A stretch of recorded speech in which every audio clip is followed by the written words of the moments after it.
The Cloud Factory. My worst nightmare was a boring nightmare, the dream of visiting an empty place where nothing happened with awful slowness. I would awake tired, with a few unremarkable traces that never seemed to do justice to the dull fear I had felt while still asleep. The memory of the low hum of an electric clock, of an aimless albino hound, of a voice incessantly announcing departure times over a public address system. And that summer, my job was a dream of this sort. I'd wanted to work in a true old fashioned bookshop, crammed with the mingled smells of literature in Pittsburgh blowing in through the open door. Instead, I'd got myself hired by Boardwalk Books. Boardwalk, a chain, sold books at low prices in huge, fluorescent supermarket style, a style pervaded by glumness and by an uncomprehending distaste for its low profit merchandise. The store, with its long white aisles and megalithic piles of discount thrillers and exercise guides, was organized as though the management had hoped to sell luncheon meat or lawn care products, but had somehow been tricked by an unscrupulous wholesaler. I imagine the disappointed, quote, "What the hell are we going to do with all these damn books?" End of quote, of the owners, who had started in postcards and seaside souvenirs on the Jersey Shore. As far as they were concerned, a good book was still a plump little paperback that knew how to sit in a beach bag and keep its dirty mouth shut. Literature was squeezed into a miniature and otherwise useless alcove between war and home improvement. And of all the employees, several of whom were fat and wanted to be paramedics, I was the only one who found irregularity in the fact that Boardwalk sold the Monarch notes to work, such as Tristram Shandy, that it did not actually stock. I was to spend the daytime summer stunned by air conditioning, almost without a thought in my head, waiting for the engagement of evening. Summer would happen after dinner. The job had no claim upon me. Early one evening at the beginning of June, a few days after the party at Riri's, my lease on the, quote, Claire apartment, end of quote, had at last come up. I locked the glass door of Boardwalk behind me, said goodbye to Gil Frick, flinched at the slam of sudden heat outside, and with the very last of the furnishings from the old place in a grocery bag on my lap, rode the bus to my new house on the terrace. The terrace had been, many years ago, a fashionable place to live, a horseshoe of large, identical brick houses enclosing a long incline of grass. It still retained some of the genteel quality of an enclave that had once attracted families with servants and livery. I knew this last from the fact that I was moving into what had been a kind of coach house, or chauffeur's quarters, small rooms over the garages behind the terrace proper. None of my new neighbors seemed to bear any resemblance to me. An old man, babies, parents. After setting the brown bag down among the scattered cartons of my life from the old place, I went outside to rest and smoke at the top of the 26 fissured concrete steps that drew up to my door. To the left, the terrace, the kids and happy schnauzers running there. To the right, and all before me, the maze of tumbling stables and garages, some doorless, some sheltering skis or autos. Along the tops of all the garages ran apartments like mine, spindly creepers in their windows, various musics from radios coming through their wire screens. The late sun was still the major fact of the day, setting the parked cars around me to creak, heating the metal banister against my bare neck. A warm breeze carried dinner smells and birdsong across the neighborhood, ran lightly over my sweaty face, and stirred the hair on my arms. I had an erection, laughed at it, and patiently pushed it down. 4 years of familiarity and concern with Pittsburgh turned suddenly to arousal and love, and I hugged myself. The next day was my day off, and I had plans. I walked into Hillman Library, sleeveless and sunglassy and ready for lunch with Arthur. The summer term had started, but not for me, and the library was relatively crowded with students in shorts, struggling to remain seated and docile and scholarly. Arthur typed book acquisition forms in a room off the same hallway as the girl behind bars, and to get to him I had to pass those bars, behind which she sat again today. I approached slowly, glad to be wearing sneakers and not my noisy shoes, because she was intent on fooling with her piles of books and did not glance up, and I got a good look at her. She wore, today, several layers of red and white, t-shirts mostly, with a skirt here or there, and many different kerchiefs and bracelets. Her red-brown hair, cut in a neat, heavy-banged, lopsided 40s style, left her bowed profile only partly visible. But she seemed to have a look of deep concentration on her face and did not hear me as I slipped past and headed down the hallway to Arthur's section. I remembered he'd said that she was punk, but her demeanor and her neatness were not. And she clearly placed an unpunk-like emphasis on looking somewhat traditionally feminine.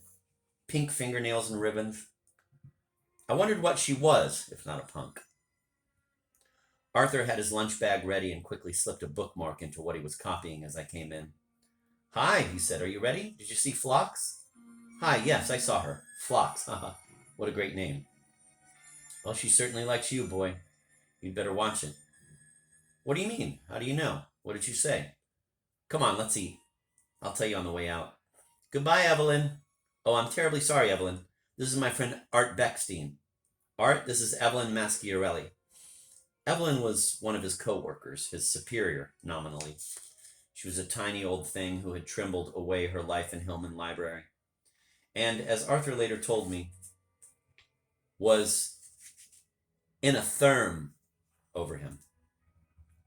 I walked over and shook hands with her, very conscious of, and somehow more comfortable with, the formality with which Arthur had made the introductions. It allowed me to choose to be for her whoever I wanted to be, and I chose to be bright and young, fresh from the sun of the outer world and free to return to it, as she was not. After I had briefly held her small wet hand, showing Evelyn all my charming teeth, we made a courteous farewell and left.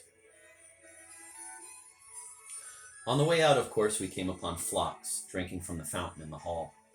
She had to place a protective hand above her breast to keep all the gear she wore around her neck from getting into the stream of water when she bent over. "Phlox," said Arthur, a slightly mocking tone in his voice, "I have somebody I'd like you to meet." She straightened and turned her face to us. Her eyes, in the middle of all that hair and scarf, were the bluest I had ever seen, and they widened at the sight of me. I felt exposed by the bareness of my shoulders. Her face was long, her skin smooth. She had a broad, unflawed forehead. She was unquestionably beautiful. And yet there was something odd, wrong, about her looks, her clothing. Something a little too. From her two blue eyes and their too direct stare to the two red stockings she wore. It was as though she had studied American notions of beauty from some great distance and had come all this way only to find she had overdone the details. A debutante from another planet.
Liquid interlude.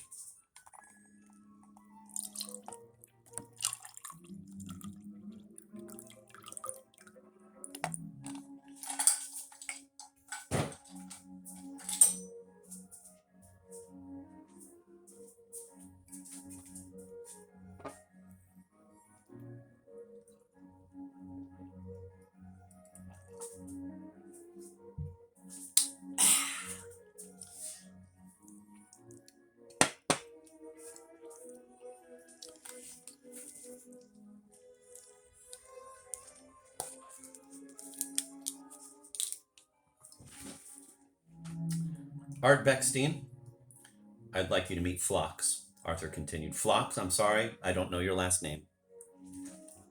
But this is my friend Art. He's a wonderful person, he finished somewhat strangely. And suddenly, under the weight of her regard and of Arthur's over-introduction, I felt compelled to impress her, but no longer wanted to. I wanted to back up the hallway, put on a pair of black horn rims and a heavy coat, and come out again, this time farting and seized by grotesque tics. Phlox had not yet spoken. She stood there, her hands poised at her sides, wrists bent upward, fingers slightly splayed, a really classic pose that cried out for a sentimental, string-heavy soundtrack. That rush of Borodin to mark the moment every girl dreams about. She looked at me for a long second or two. Hello, Art, she said finally. I can't believe you know each other. I can't believe that Arthur knows both of us. How are you? Quite well, thanks. How are you?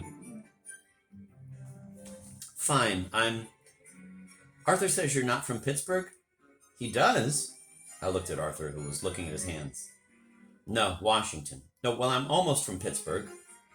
My mother's family lives in Newcastle, I said. She's dead. Sympathetic smile. I looked at Arthur again. His fine hands obsessed him. Yes, a long time. Are you from here? I, she said, am a very important part of Pittsburgh. And she fixed me with her twin blues. There was a lull in the action. All right, said Arthur, that's enough. He took my elbow. Will you be visiting the library, visiting Arthur? Are you having lunch together? Arthur, adopting a sort of medical voice, explained the nature of our rendezvous, my liberty from my job that day, his unfortunate lack of lunchtime, and pulled me away, promising Phlox for me that she would see me again. Then we walked out into the blinding noon. Whew, I said, that is one bizarre girl. What did you say they call her? Mau Mau, only that was when she was punk. I understand now that she's a Christian. I knew it had to be something. What will she be next? Joan Crawford, he said. No one ever satisfactorily explained to me the enormous hole, bridged in 3 separate places by long iron spans, that makes the whole southeastern end of the Oakland section of Pittsburgh into a precipice. Between the arrogant, stupid prow of Carnegie Mellon University and the ugly back end of the Carnegie Institute. Between the little shrines to Mary in the front yards along Park View and the park itself lies the wide, dry ravine that contains, essentially, 4 things. The Lost Neighborhood, the Cloud Factory, train tracks, and a tremendous amount of garbage.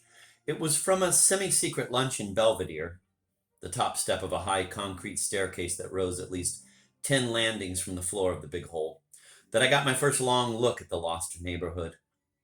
The mysterious couple of streets and row or 2 of houses, a diorama, which one sees only from above, if one even notices it.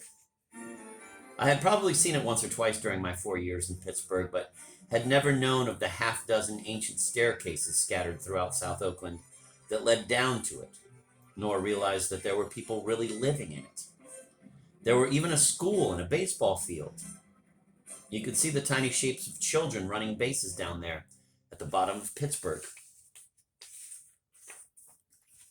Arthur had chosen this uppermost step where the sun warmed our backs and wilted the lettuce of our sandwiches, and sitting very close beside him there behind the Fine Arts Building, at the grassy bottom of one of Oakland's 100 abrupt endings, I felt uncomfortable, extremely conscious of the seclusion and intimacy of our perch and of the distinct possibility that he had brought me here to broach again, as he might say, a delicate subject. I decided to reiterate my position at some point during lunch. Unfortunately, my position was that I was crazy about him. I wanted to be like Arthur Lecompte, to drink, take, deny, dominate, and, with the wild friendship of Cleveland, to hold aloft the enchanted flag of summertime. What a weird place to live, I said, gesturing with my ham and cheese to the Lost Neighborhood. Have you ever been down there? Nuh-uh. You? Yeah, sure. Cleveland and I used to go down there all the time. We used to cut school. Here he gestured back over his shoulder toward presumably Central Catholic High School, and come down that way, tracing the route with his blue and white striped arm. Behind the museum, past the Cloud Factory, and down along the junkyard. There used to be marijuana growing up through the trash and old tires and stuff. The Cloud Factory? He laughed, looked down at his hands, then looked back up again, avoiding my eyes as usual and blushing slightly. I'd never met a man who blushed so frequently, although he was to begin with a rather pink person. Yes, the Cloud Factory. Haven't you ever noticed it? When you walk across the Shinley Park Bridge, there, from the park into Oakland, you pass over the Cloud Factory. What does it do, we used to wonder. Why do these great clouds, perfectly white and clean, white as new baseballs, come out of that building by the tracks? Cleveland and I would be all stoned and out of school, and we'd loosen our neckties, and there would be the Cloud Factory, turning out a fresh batch of these virgin clouds. I'd seen the building a million times, I realized, and it was indeed a Cloud Factory, nothing else. I said that, and then thought about Catholic school, how typical it was for Arthur to have gone in an altar boy and come out a catamite. Is Cleveland Catholic? I asked. No, he's nothing, said Arthur. He's an alcoholic. Do you want some pear? I thanked him and took a warm, grainy slice. The reiteration of my straightness began to retreat from its urgent position on the tip of my tongue, and I found myself unwilling to derange the smooth rhythm of our conversation, full of leisurely pauses and the sound of chewing. When can I meet Cleveland? Yes, he wants to meet you too. I've told him about you. Well, this weekend I'm having a little party out at the Bellwethers. And hey, you haven't come out to visit me yet, Beckstein. You should come out and spend the night. Oh, I said. Mohammed has. We've broken the rules. We've profaned Nettie and Al's bedclothes. Oh, I said, that's against the rules. Are you kidding? You should see. There's a 12-page list of things I'm supposed and not supposed to do. Their bed is off limits. This casual revelation of his having slept with Mohammed after the incident at the party was so complex, so wondrous that it left me simultaneously relieved, curious, confused, nauseated, and admiring. I formulated and rejected 8 or 9 incoherent questions before realizing that they all boiled down to something along the lines of, quote, you slept with Momo? End of quote. Instead, I said, quote, I'll come out for the party, I guess, this weekend. Cleveland will be there? End of quote. Well, he's on the list too. Supposed or forbidden? Absolutely. But we'll see. Why is he forbidden to come over? Because, Arthur said, he is feared and despised wherever he goes. He is, my mother Avers, evil incarnate. I see, I said, laughing. He stood up, lit a cigarette, and jerked his head toward the library. I have to get back, he said. I shook his hand and left him at the main doors, thanking him for another fine half hour and silently for not having ruined everything with a furtive caress.